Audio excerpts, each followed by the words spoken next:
टुनटुनी नगर से निकलते हुए रानो चिड़िया अपने मायके के लिए सुंदरपुर जा रही थी। सुंदरपुर जाते जाते उसे रास्ते में बहुत ज़ोर से प्यास लग जाती है। तभी वो चलते चलते दूर से एक कुआं देखती है। कुआं देखते ही वो सोचती है कि क्यों ना मैं इस गांव के कुएं में पानी पी लूं। इस गांव के कुएं में तो सब लोग पानी पीते होंगे। तभी उसे वहां पूरा सन्नाटा दिखाई देता है। देखते ही देखते उसे उस कुएं में से किसी के चीखने और चिल्लाने की आवाज़ आती है। तभी वो सोचती है कि इस कुएं के आसपास तो कोई नहीं दिखाई दे रहा है, पर इसके अंदर से चिल्लाने की आवाज़ आ रही है। वो उस कुएं के पास जाती है और जाके ये देख के पता करना चाहती थी कि इस कुएं में कोई डूब तो नहीं रहा। तभी वो देखती है तो उसे कोई नहीं दिखाई देता। फिर वो पीछे की ओर हट जाती है। अभी वो घबराई ही रहती है, तभी देखती है कि वहाँ से एक बुढ़ी सी सुंदरी नाम की चिड़िया निकलती है। सुंदरी चिड़िया कहती है कि अरे तुम कौन हो? यहाँ तो कोई भी नहीं आता। बहुत दिनों से मैं यहाँ बैठी हूँ, पर मुझे तो कोई दिखाई नहीं देता। तभी उससे रानो चिड़िया पूछती है कि आप कौन हो? मैंने तो अभी देखा तो मुझे यहाँ कोई नहीं दिखाई दिया। सुंदरी कहती है तुम्हें पता है, इस गांव के बगल में ही एक बहुत ही खाना वाला ढाबा अच्छा था। उस ढाबे पे लोग खाना खाने जाया करते थे। धीरे धीरे वो ढाबा मशहूर हो गया।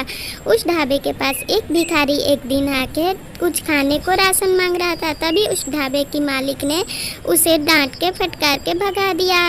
उस भिखारी को कमजोरी के वजह से बेहोशी छा गई और वो बेहोश हो गया था। फिर उसने अपने नौकर को बोला कि देखो इसे टांग कर किनार पे करो, क्योंकि अभी ग्राहक के आने का टाइम हो गया है। तभी वो उसे टांगता है तो देखता है कि वो मर गया है। उस दुकान का मालिक कहता है कि ले जाओ, इसे पास के गांव वाले कुएं में ले जाके फेंक दो। फिर उसे ले जाकर कुएं में फेंक दिया जाता है। अब उसकी आत्मा उस कुएं में रहती है। रानो कहती है कि अच्छा, वो कुआं कौन सा है? मुझे भी जाना है उस कुएं के पास। तभी देखते ही देखते वो कहती है कि तुम्हें घबराने की ज़रूरत नहीं है। मैं जिस भिखारी की बात कर रही हूँ वो कुआं ज़्यादा दूर नहीं है। क्या तुम मेरे साथ उस कुएं पे चलना चाहोगी? क्यों ना हम उस भिखारी की आत्मा की शांति दिला दें। उसकी ऐसी मीठी मीठी बातों में रानो आ जाती है और वो कहती है कि हाँ हाँ बहन, मैं ज़रूर उस भिखारी की मदद करूँगी। मैं तो चाहूँगी कि जीते जी उसकी आत्मा को शांति ना मिली तो कम से कम मरने के बाद वो इस धरती पे ना भटके। मैं उसकी आत्मा की शांति दिलाऊंगी। पहले मुझे प्यास लगी है, मुझे थोड़े से यहाँ कुएं से पानी पी लेने दो। क्या इस कुएं की पानी पीने पे कोई रोक तो नहीं है ना? तभी वो बूढ़ी सुंदरी चिड़िया कहती है नहीं नहीं, बिल्कुल, तुम आके पानी पी लो। और वो हंसने लगती है। तभी रानो को थोड़ा घबराहट होता है और वो उसके पीछे पीछे उस कुएं में चली जाती है पानी पीने के लिए। जैसे ही रानो अंदर पानी पीने जाती है तो देखती है कि उसमें जाके वो सुंदरी चिड़िया गायब हो चुकी है। रानो अब घबरा जाती है और कुएं के पास से भाग जाती है। अब वो सोचती है कि मैं कैसे भागूं इस गांव को छोड़ के। कहीं मैं भागी तो मेरे पीछे वो चुड़ैल चिड़िया तो नहीं आ जाएगी।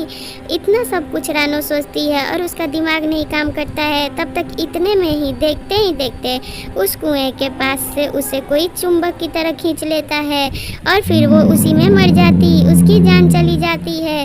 इसलिए उस गांव का कुआं बहुत ही खूंखार कुएं के नाम से जाना गया था और उस कुएं के पास कोई नहीं जाता था। जो भी अनजान उस कुएं के पास जाता था तो उस चुड़ैल के छल्लावे में आ जाता था। ऐसी कहानी देखने के लिए चैनल सब्सक्राइब कर लें और वीडियो को ज़रूर लाइक कर दें।